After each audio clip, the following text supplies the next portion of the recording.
Okay. Yeah. All right. So, welcome to Moms for America. I'm so glad I'm seeing a ton of new people in the link. So, I'm so glad that you're here. At the end, if you have any questions for us, feel free and ask them.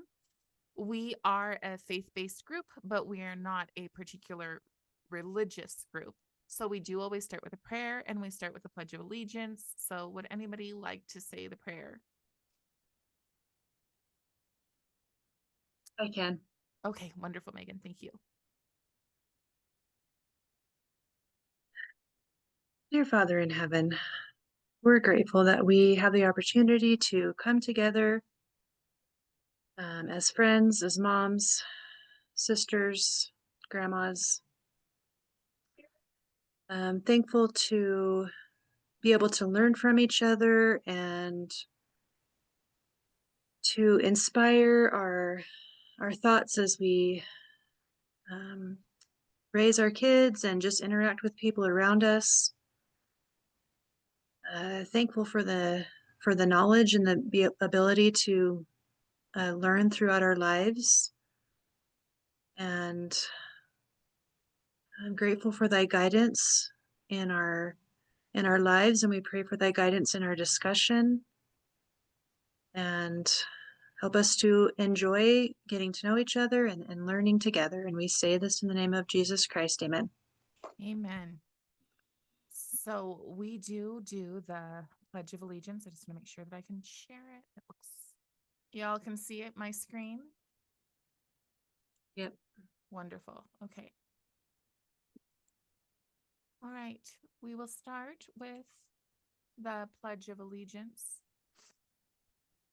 I pledge allegiance Allegiance to the flag of the United States of America and to the republic for which it stands, one nation, Nation under God, indivisible, with liberty and justice for all. Okay. Well, I'm so excited for this one. It's called Ladies First. And when I was listening to Kimberly, so you can listen to any of these cottage meetings on the national page, but what we like to do, one, we want to model what they can look like in your own home, but two, we want to make them personal to the groups that we're working with. So here are just some pictures of Brooke and I had the privilege of going to New Orleans. And I promise you, this is not going off on a tangent, but these pictures, just look at how beautiful and how intricate the handwork is in these pictures. It's just kind of, I was amazed by the architecture. It's impressive to me that we keep some things alive. It has soul. You can feel it. They have soul. In fact, what they say in New Orleans is you can visit any city, but New Orleans lives in you. And I felt that. I felt that to my bones when I was there, just looking at all of the old stuff, because so much of society is how fast can we push into the new? How fast can we embrace what's new and kind of forget, the old things? And there's a few more or closer pictures, I guess. And here's some more pictures of just New Orleans and just the extreme detail, especially of the churches. And I am hoping that when I share this video, okay, it will work for me. I'm going to exit my full screen. Move this over here. I had all of these apps, so I'm annoyed with myself that they are not staying where I wanted them to be.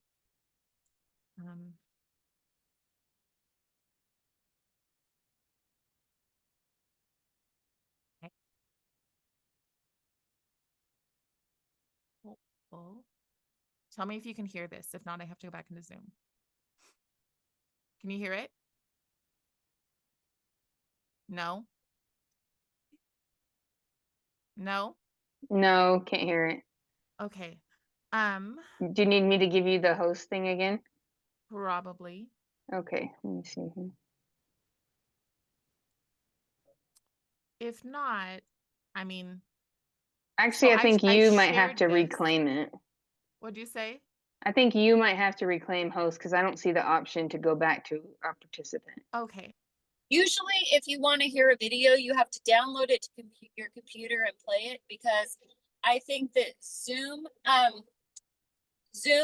if it's playing from a website, it automatically screens it out. Like if I have my computer dinging, Yeah. my phone ringing, I'm the only one that can hear it. Nobody else in the meeting can hear it, even though my computer's sounding. So I think Well, you have to download it. okay. So we learned and Jean and I got on and we'd figured it out earlier, Oh, but I think right now it won't work, but that's okay. Like I said, I've watched this about 3 times. And I think that I don't know about you guys, but I have a senior and I only have one child, and I feel like I could really feel what they were saying about the invisible child or about the invisible woman. There's a time when your children need you so much, right? Like you can't even use the bathroom without their little fingers poking down and mommy, mommy, mommy, mommy, mommy. And I feel like I have a man in the house other than my husband who needs so little from me that I'm starting to feel that kind of invisibleness. And I think that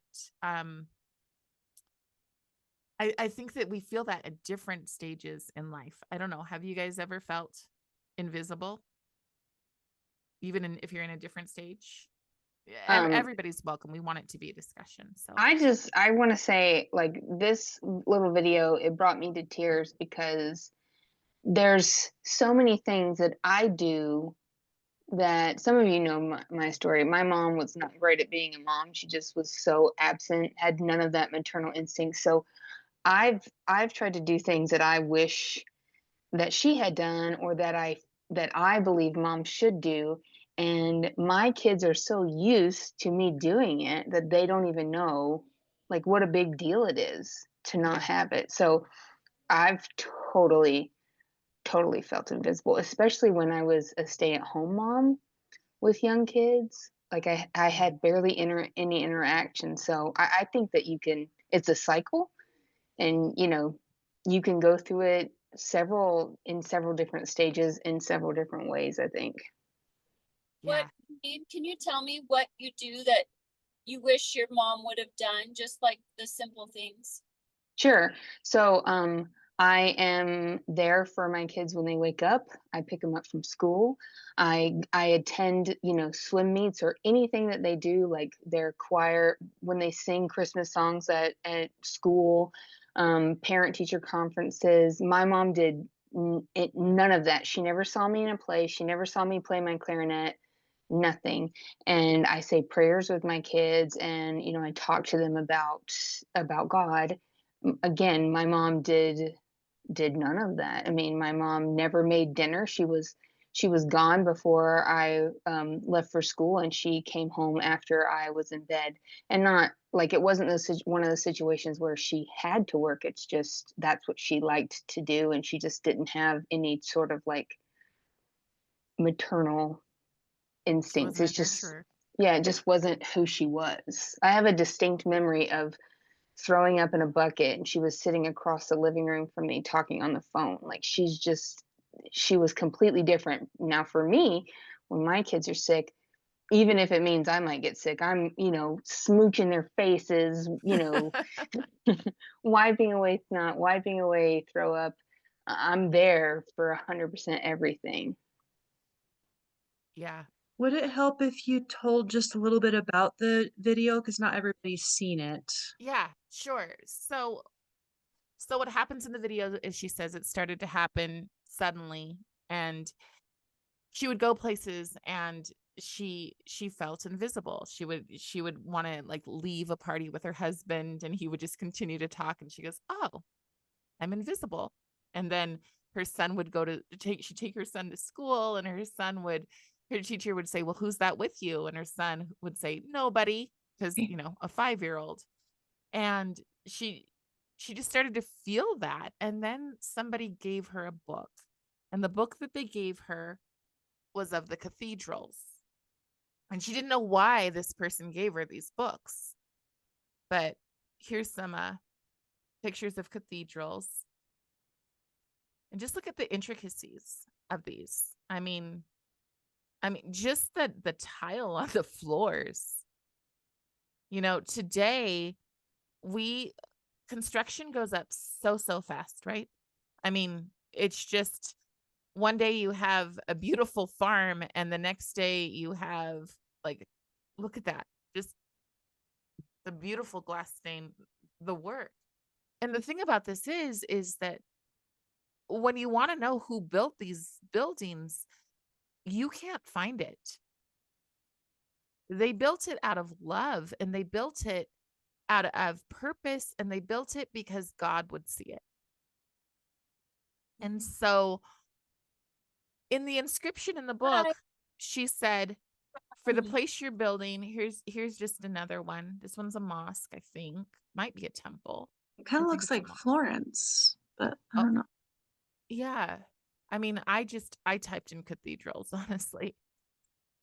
You know, and these are just pictures of old towns, again, with just all of the detail. Somebody felt that there was a reason to put it in, whether or not it would be appreciated, whether or not it would be, I built this. And that is the way that we should look at motherhood. See how fast and manufactured this is. It's I feel like this is any neighborhood USA today. And it's all the exact same thing. And so our cathedrals, the cathedrals that we build as mothers or as aunties, because we recognize that some people are moms at heart. They can't have their own children. And we don't want them to feel like they're not welcome here. And or grandmothers, like, the work that we put into matters. And so then Kimberly went, and Kimberly Fletcher, she's the head of National. She's the founder of Moms for America.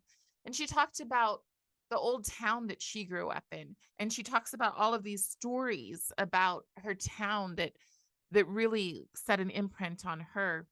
And then when she went back with her kids, things had been torn down and they didn't understand why it mattered to her.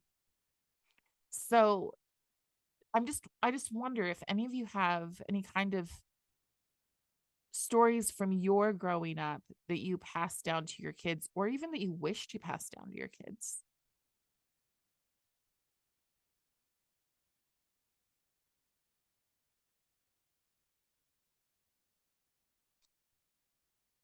I know when she talks about how there was an old church, and basically her family owned the town. They are daughters of the Revolution, and the family owned this little tiny town. And it was just such a place of family and gathering. And I know that I try to share stories with my son as much as I can, probably to the point that he knows them all and he's like, Mom, you're getting old, you're repeating yourself over and over again. But I still feel like I want to embed those truths in my child, and I've taken it to the extreme. So I don't just embed it in him. I put out things and say, if anybody else wants to hear my stories, I'm happy to come and tell them to you. I'll even wear a costume. So because I think that these stories, they are what keeps us rooted. They are how we get our values and how we get our culture. And right now, if you look across the world, there are people who are trying to destroy values and culture. They're trying to, just like, I think, I can't remember which country it is in Europe, but 85% of the people are newcomers, which just completely gutted the culture of other people. And the way that we preserve our culture is often through mothers. I've always wanted to go to Ireland. And I feel like Ireland has gotten to a point where they censored themselves so much that they almost don't have a culture. anymore. So when I saw this picture, I was like, I have to add this. It's just, I feel like it really gets the point across. So this all happened, and one of our platforms is to empower parents, especially to empower mothers.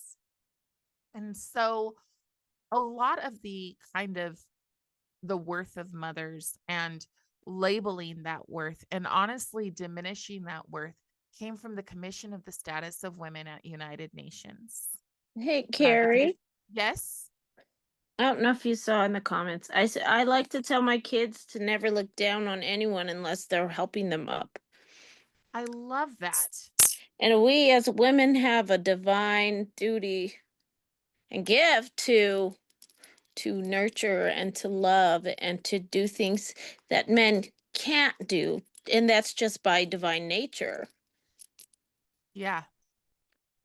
In fact, in this, there's one woman who created a women's society, and she specifically says, I've got to look up her, well, we'll get to that slide, but she specifically says the one thing that we can outdo men in is compassion. But we have to be careful with compassion. Just like this, the Commission of the Status of Women wanted to define motherhood or divine, you could even say divine womanhood or divine or define our worth. I think And sometimes it gets a little bit cloudy.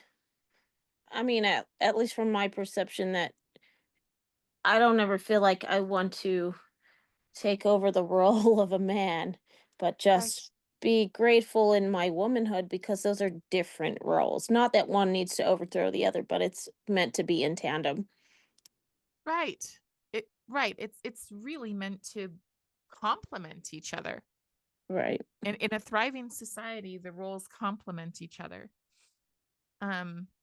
So Melinda Gates and also the United Nations, but they have pushed that every woman should have quote unquote meaningful work. And what that means when you pull back kind of the, when you open up the hood, I don't do cars. So if I say anything else, I'm going to get myself. But when you open up the hood, what that means is every woman should work outside of the home. There's no problem with working outside of the home, but we shouldn't diminish the people who make motherhood their life's work. And when they say every woman, it's like saying every child. They mean every. It's a very authoritarian perspective that they have. So, as if this isn't meaningful work, right? And what is the flip? I've talked to so many young women, talking like in their early 20s, maybe even teens, who want a traditional life. It's what they want. And they may be, two of them that I'm thinking of, they were braiding my hair before I went on our trip.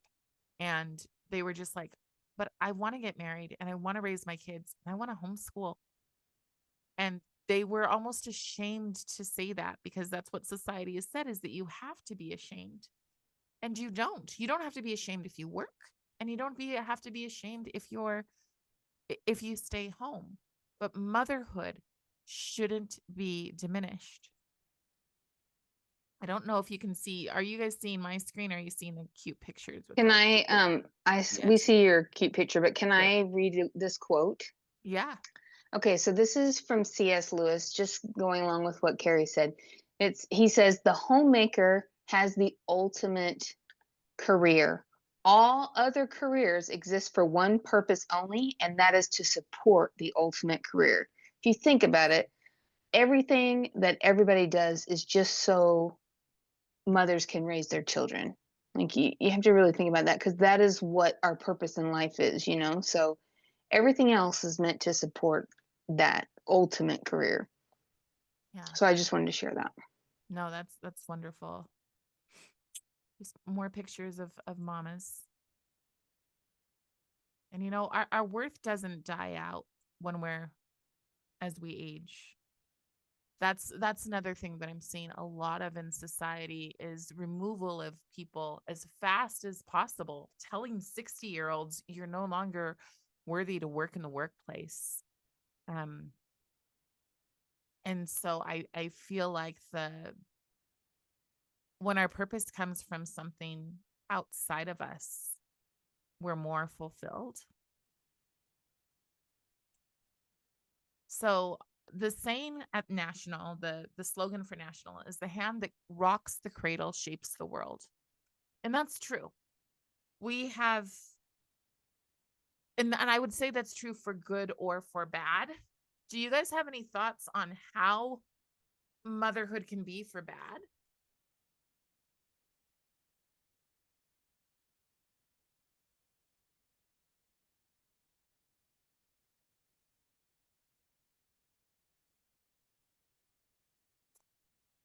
I think of toxic empathy.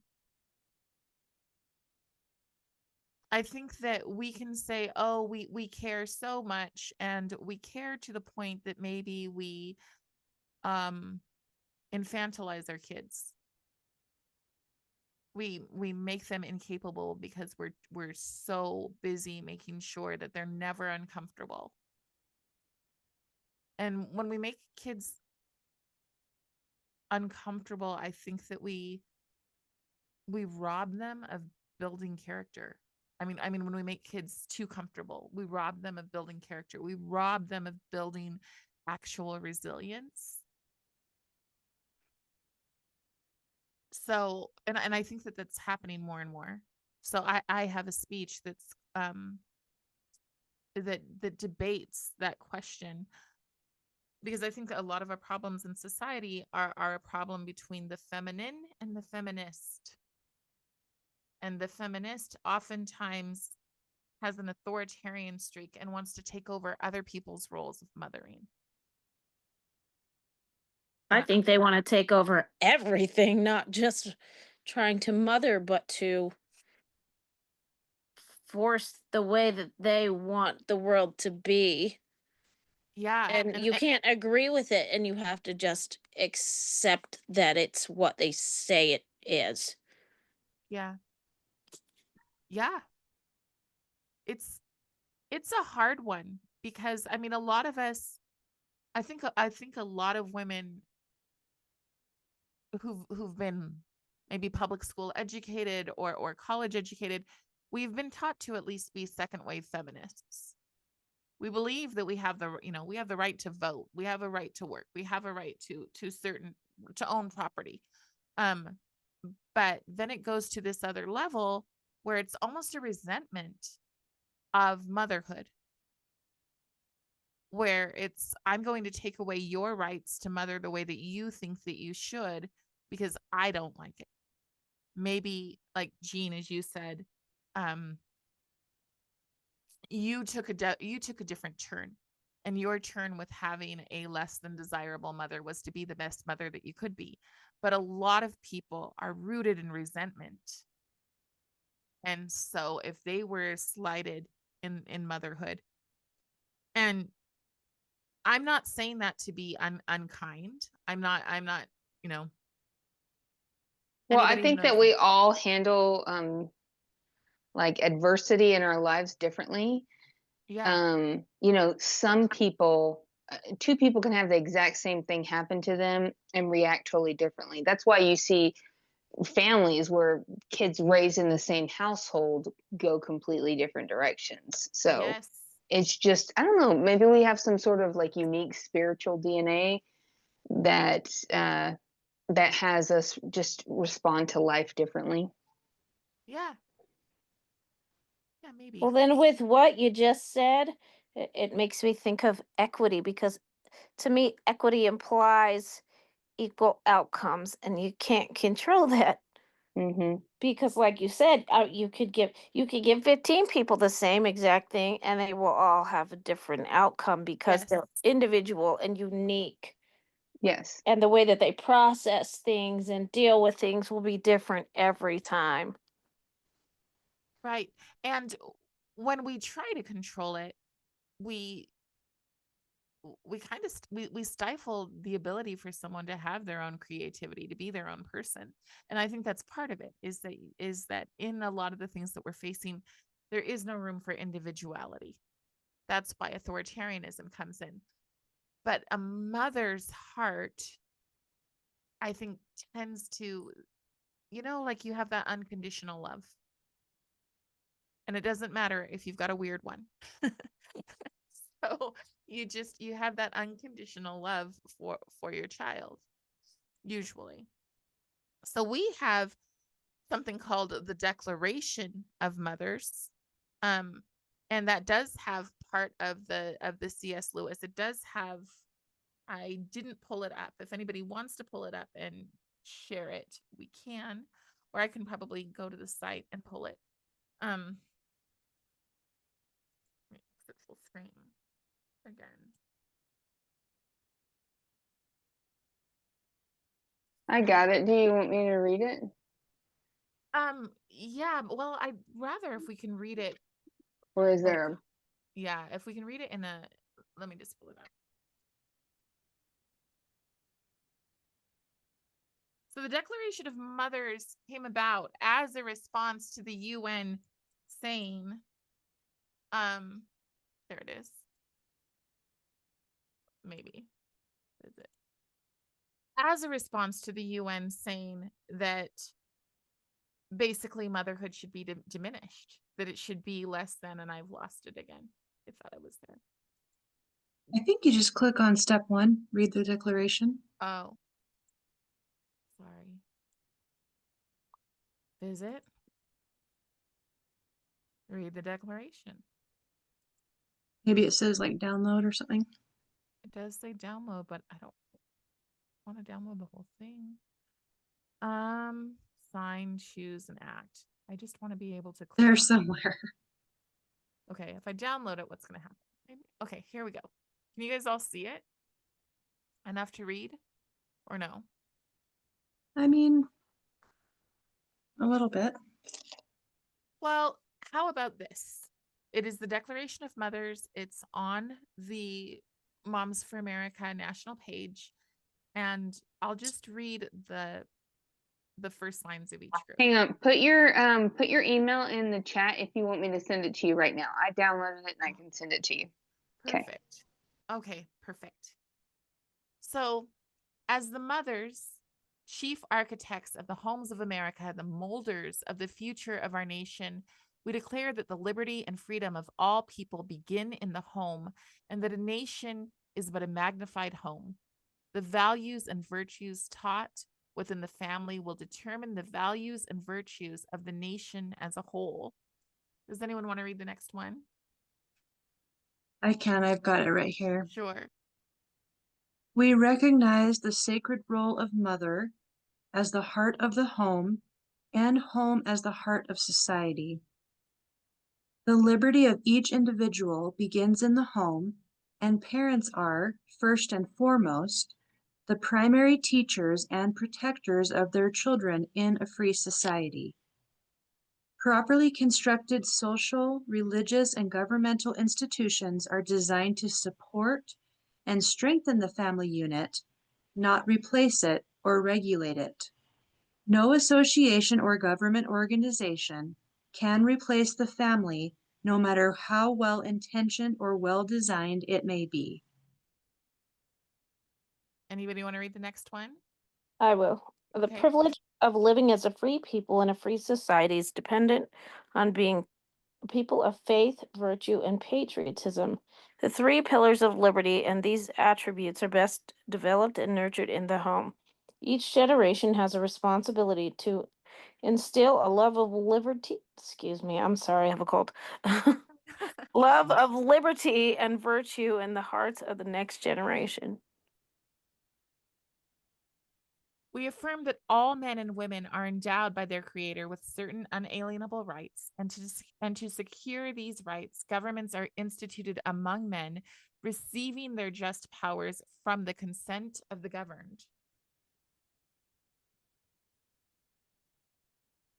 To secure the blessings of liberty, the founding fathers of the United States of America created a written constitution under the inspiration of Almighty God. The preservation of this sacred document and trust is dependent upon each generation who bears the stewardship of safeguarding the Constitution and teaching their children the rights and responsibilities associated with the noble cause of liberty and keeping the republic. And just because of time,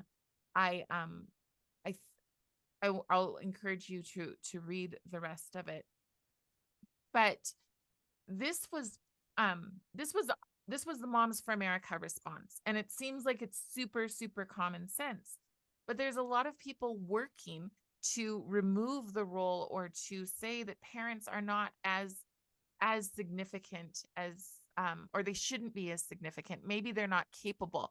There's a lot of people that are pushing and saying parents should not be able to teach their children. It should have to be by somebody who has been through public education training. And that should concern us. There are lots of reasons that, and it's kind of always been the case, but that's some of the things that are being taught, some families don't agree with. And it should be a concern of ours that we protect our rights.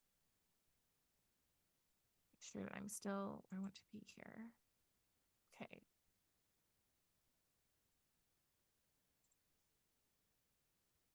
Okay. To keep going.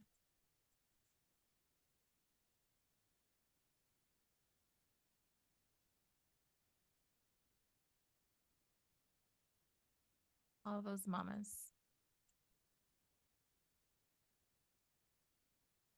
So another one of our pillars, or the things that we focus on, is our founding fathers. So here's a picture of George Washington, and he says, "My mother was the most beautiful woman I ever saw. All I am, I owe to my mother. I attribute my success in life to the moral, intellectual, and physical education I received from her." Our job as women is really to oversee that moral education. And I hate to quote her, but Hillary Clinton says it raised it takes a village. And I do think that it takes a village in terms of mothers being willing to uplift each other. But it doesn't take a village in terms of like we hand our kids over to the village. I believe that wasn't just Hillary. I've been saying that for years, and I think it dates back to actually the way that I understand it. No, it was like tribalist principle. So when I looked at Kwanzaa, it goes back to tribal beliefs in Africa, that all the people were tasked with raising the children, and the children belonged to the tribe. But it does, in a sense, take a village of people to interact with kids, and everybody can teach somebody something. So in that regards, I agree that it does take a village. However, I don't agree that my children belong to the village. Right. Right. Well, we make our own village, right? So our neighbors that we trust, our church leaders or church friends that we trust, and our extended family, we kind of create our own village within our community of, like, our kids' coaches, people that we entrust to teach our kids things. So we don't and we have the say of who comes into that village and what is taught in our village. So I think the village is of our own making, and we need to not relinquish that control. That is such a good point, because in villages, they would have to set up parameters and rules to not let snakes come in. And if the snakes, or, the villainous people came in, they had ways of dealing with them and saying, not on my, not on my property, not on my land. What I always say is, not in my home, not in my school, not in my community. And I think in that way, also, we're a village. We're a village of like-minded women who see each other when nobody else does. You know, I mean, that's why I felt so moved by this lesson, because I just thought, yeah, how many of us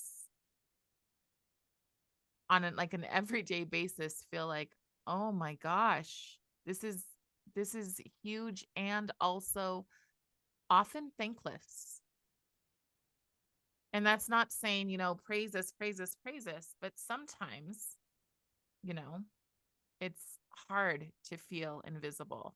And especially when you're aging. So our compassion should surpass theirs. One remarkable woman. So a lot of people will say that women of the past, they were oppressed. That's the big word that we are constantly hearing. Women of the past, they were oppressed. But there's so many heroic stories of women. And I don't know if you have any. If you have any, please step in and share them. This month is Constitution Month. There's opportunities to hear stories of heroic, historic women all month, especially in our state. So we have Freedom's Light coming up, something in Tool, I think it's called the Freedom Celebration. I'm not sure. But In Tooele? yeah, in Tooele, what is that one called? Is that the Freedom Celebration? That's just the Grantsville Constitution Day. Okay, so, and they're all over the place. But the thing is that you can sit and listen to stories that were not shared with us, because you can't put everything in the history book. But it would be nice if they put some of them in, because they're really inspiring stories. So this woman, she was born and raised in England, Esther de Bert Reed. So Esther Reed sailed to Philadelphia in the fall of 1770 and became an ardent American patriot. And she realized that they were living it up during the Revolutionary times. They had a lot of money, and she got all of the people to get together, all of the women to get together and to sew clothes for the soldiers. And it was something that she could do that was relatively thankless, but she kept it going for decades. And then she died and someone else took over it. But there's a lot of really good stories. One of the books that Kimberly talks about is called Patriots in Petticoats. And you can listen to some of those stories on YouTube. There is a woman named Lydia. There's a spy, and you only have her number. There was another woman, and to me, her story. Now, when I looked her up, I could not find her, but her name was. Let me find her. It sounded like Hannah Hetty. Does that sound familiar to any of you?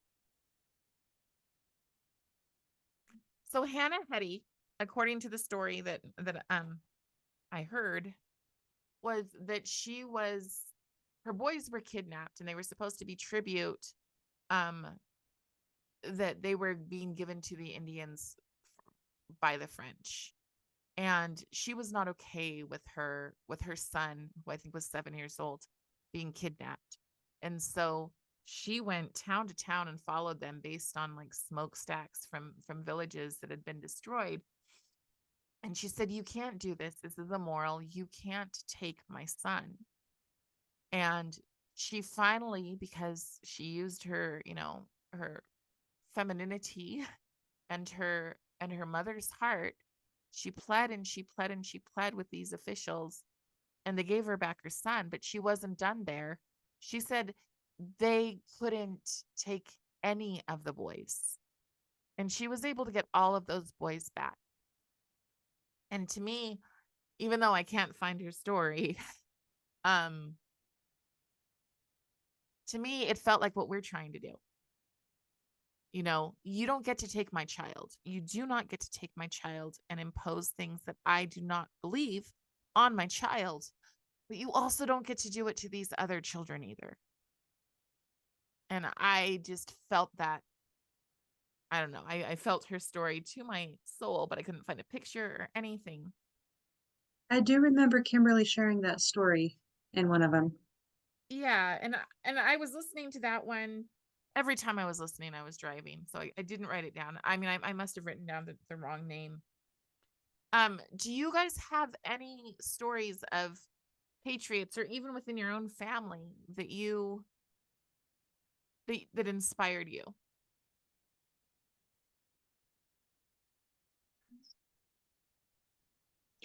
Well, my grandma inspired me. She didn't do anything crazy, except for raise 5 boys, 5 That counts. completely feral boys in the woods of Louisiana. So they had to do things like my grandfather would give them 3 bullets and they had to bring back 2 pieces of meat, like 2 animals. And so she was she was just everything that I imagine a mother would be. She somehow remained soft even after dealing with all those boys. And this, I don't know, this is not a great feat, but it's just something that I always remembered about her. When we moved to North Carolina, we would drive to Louisiana to go to family reunions every summer.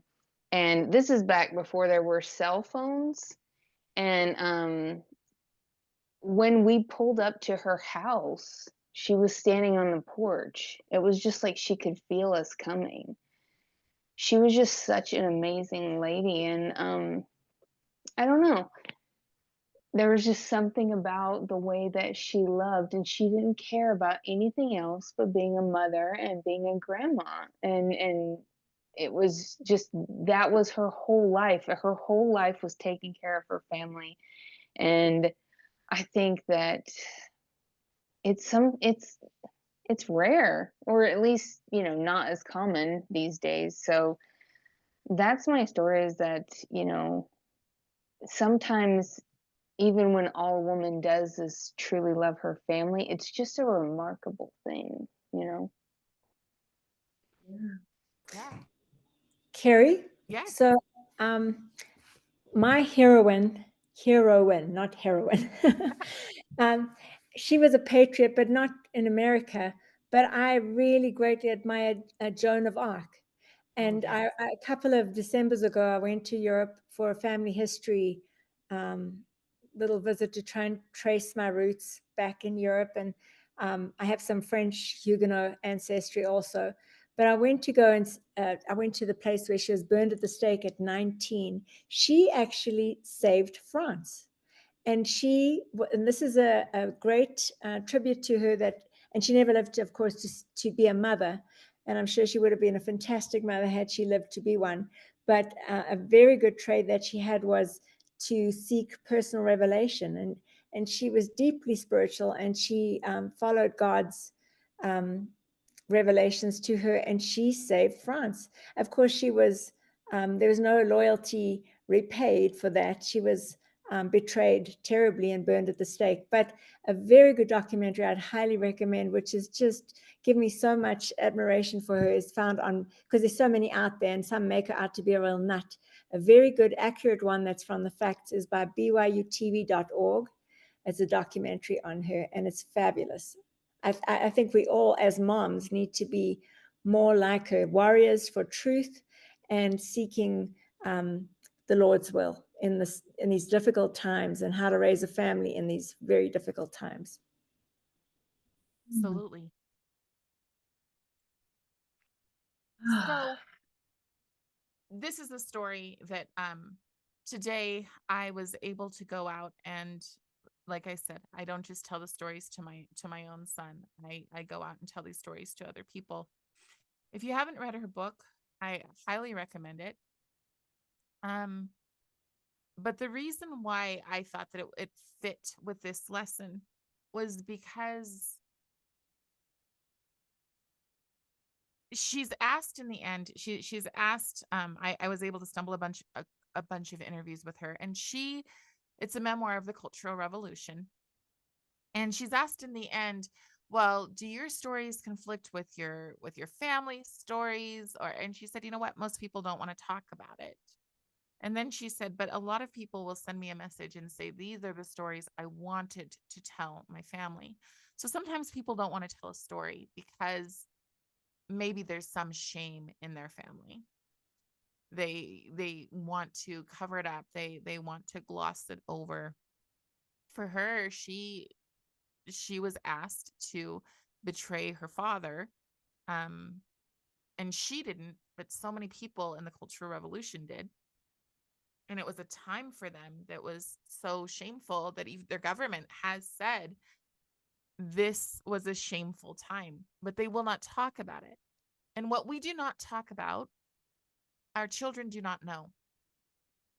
So if we don't talk about if we don't talk to our children about our faith, if we just say, you know, everybody does their own thing, and we don't talk about what has brought us to our faith, or also what has made us struggle with our faith. I don't know about you, but I've definitely had times when I've wrestled and been like, why, God, seriously, stop this already. I want to get off. If we don't have those conversations with our children, one, we won't sow those seeds of faith in them, but two, they have to see that we've struggled. They have to hear the depth and the complexities of our stories. And so that is, to me, the most important thing that we can do, is to have these conversations often with our children. We need to often, always be talking to them. We have to be their one person, and we have to give them truth. So we were sitting in this room. Brooke had asked me to come and teach, or to present to her class, and it was their first day of school. And we just went around the room, and we were like, I mean, basically, we were talking about communism and the questions, you know, what is it? One young man said, why do people want this? Why do they accept it? Well, a huge part of why they accept it and why they want it is because they don't know the stories. We've intentionally not told them the stories. We have had communists in Utah go to the Capitol and say, hey, we want the stories told. And our legislators have said, nah, this is not the right time. That only happened 3 years ago. But we don't know the stories. How many of you knew who Mao Zedong was? Or Pol Pot? I didn't know that one. Right? Neither did I until I started learning the stories. And I didn't learn the stories till I was in my 40s. And now our kids are embracing lies. They are embracing, you're going to be comfortable and safe, instead of our job, which is to tell them, hey, comfortable and safe comes at a price. It really does. So we have to tell the stories. We have to talk about what people have risked, what has made people stand, what has made people overcome. And the best place to tell that, from the time that we've got these little tiny children, you know, our babies love to climb up in our laps and read me a story or tell me a story. And it's such a gift, I think, an absolute gift from God, that we get those times that maybe we're like, oh my gosh, not another one, where we can choose to infuse those stories with our foundation of truth. We have so many opportunities if we see them as opportunities. If we see them as, oh, this is a burden, there's no point, nobody's paying attention anyways. But if we take those moments to instill the good things, and the thing is that we cannot instill the good things in our children if we aren't filling our own cup with them. I missed There's that. that What'd you say? Instill the good. we cannot instill the truths in our children if we're not already, if we don't know them, Oh, if we haven't filled our own cup. I think that that's why the cottage meetings are so important, because they give us a chance to learn things that we didn't know, or that we don't take the time on a regular basis to ponder. But we can be wise and we can pass that wisdom down. I think that that's always there's a reason for this, I promise. I the truth matters, because if we're not telling the truth, this is happening.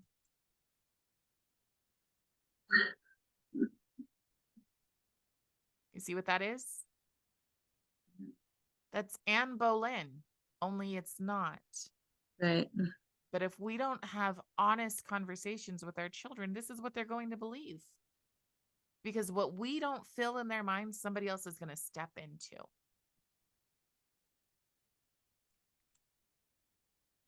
So to me, this fits life. This is why we check out. We check out because they're checked out. Does that make sense to you guys? Yes. I feel like I began to, he would say I'm not losing him, but I feel like I've begun to lose a connection with my son the second that he got earbuds. Yeah. I feel like sometimes I'm like, I go to say something and then I'm like, oh, he's not responding or she's not responding. And then, oh, it's because they have earbuds in. And I'm like, we can't even talk anymore because I have to get your attention. And then It's when not, you get their attention, they're like, oh, what do you what? want? Yeah. But I think that this thing that she said in that book was that our children are the cathedrals that we are building. All of those moments that we stay. And then this was supposed to be, but I don't think it'll play.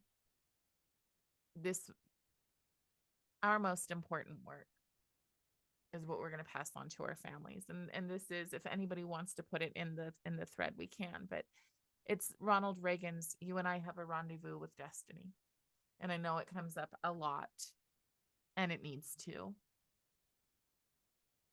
I feel like that is so important that, sorry, looking at the time. Oh. I know if you type in Reagan Rendezvous with Destiny in YouTube, it comes right up. Yeah.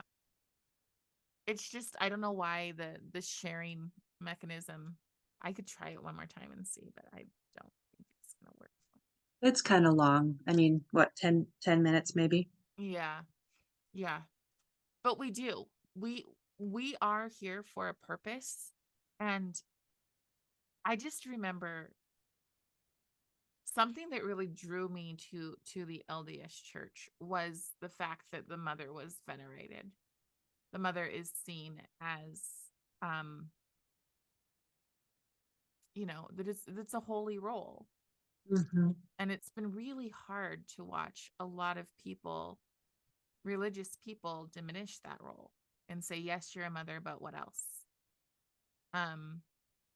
Because I've seen that all the way through, like in every faith, but that is God's design. Like, I it's hard to say that when there are people who can't have children, or people who've lost children. But our hearts, the way that we're designed, the nurturing that most have. And again, I want to be really clear on that, because most of you know my story. I am not saying, oh, for somebody who doesn't have a good family life, I grew up in the worst of it. I just, I just think that that used to be the abnormal one. And I think that we have such work to do in helping once again bring the moms together and saying, hey, guess what? You aren't alone. Your common sense is absolutely what's needed. And all of these people who've said that your ideas are old. So another thing about Red Scarf Girl is in the Cultural Revolution, they went after the old ideas, old customs, old cultures, old beliefs. What is motherhood? It is the oldest of customs. And we teach the old traditions, old values, old cultures. It is our job and our privilege to protect that. So you guys, it is 9:30. If you have any thoughts, I'd love to hear them, as I do feel like this was heavily dominated by me. Carrie, Yes. I just wanted to share briefly how I regret how I thought I was not enough without a degree. And so when all my kids were in school full time, I went and got my degree, but I did not notice my youngest, how she was struggling. And I have regrets because she ended up getting raped at 14 and got into drugs, and we went through sheer hell with that child. She's 24 now, and she doesn't try and kill herself all the time. So I'm really grateful for that. But I really feel like had I been fully present as a mother during such a crucial time for her and been noticing how she was struggling with anxiety and depression, maybe it wouldn't have changed the outcome or anything. But for me, it would have changed it because I have a lot of guilt associated with that. Sure, I got my degree and did really well in school, but somebody so precious to me struggled terribly because I was absent mentally because I was always studying. I might have been home, but I was studying. I wasn't there for her. And so if I can spare anybody else some heartache, don't think that you're not enough because you don't have a degree or something like that. That can come later. You can learn later. I was in my 40s when I went back, but you know, the most important work that you have as a mother is so short-lived. Your sphere of influence, the most influence that you have, where you form those foundations, is such a short period of time. And it's painful, Carrie, when your son will start to disconnect, but that's part of the cycle of life. He has to become independent, and as painful as it is, but those relationships will still be meaningful and will be there in maybe a different way. But once he has children too, he'll appreciate you so much more. So don't give up hope. You're a good mom. But just remember priorities, and also we can't beat ourselves up. What happens, happens. We make mistakes. We can't beat ourselves up. We can just move forward and I'm trying to be a better mother and grandmother now, so that's what we can do. Yeah, I tend to look at all of the mistakes that we make because we're full of them. And your story just reminds me of somebody that I know that's going through it right now. And I wish I could get her to join in on our conversation. But I mean, that's the whole thing, is that we need to hear those kind of stories, because you can steer people towards each other. And I just look at you can look at your mistakes and you can beat yourself up for them, or you can look at your mistakes and use it. So if it makes you a better grandma, or if it makes you a better friend, or whatever it is that it does, it's painful. It's really painful. I know that I had years when I beat myself up because we tried to adopt and the foster system was really, really hard. And we also had times when I dealt with depression because I could only have one child. And those were, that was some time. I still tried to put a good face forward, but in my heart, I was aching. And I think just the fact that you don't have to go through that alone. And that it does make you stronger, I think is important.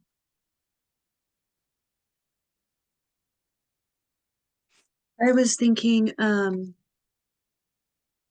overall, if, what could I do? But two, what could we do as a society to start showing our younger women that motherhood is wonderful?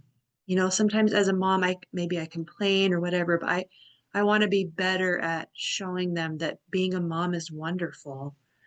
And then taking that further, what else can we do in our communities to say, yeah, it's wonderful to be a mom. You don't have to choose a career. I mean, I've kind of told my girls, have something in mind, work towards something, because what if you don't get married right away, or what if you don't, something happens, you still want to be educated. But I've told them, never be afraid to say, I want to be a mom.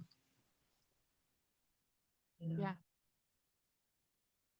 And I do think that is coming back. Ashley, I see you here. Do you have any comments for us? You always have uplifting comments.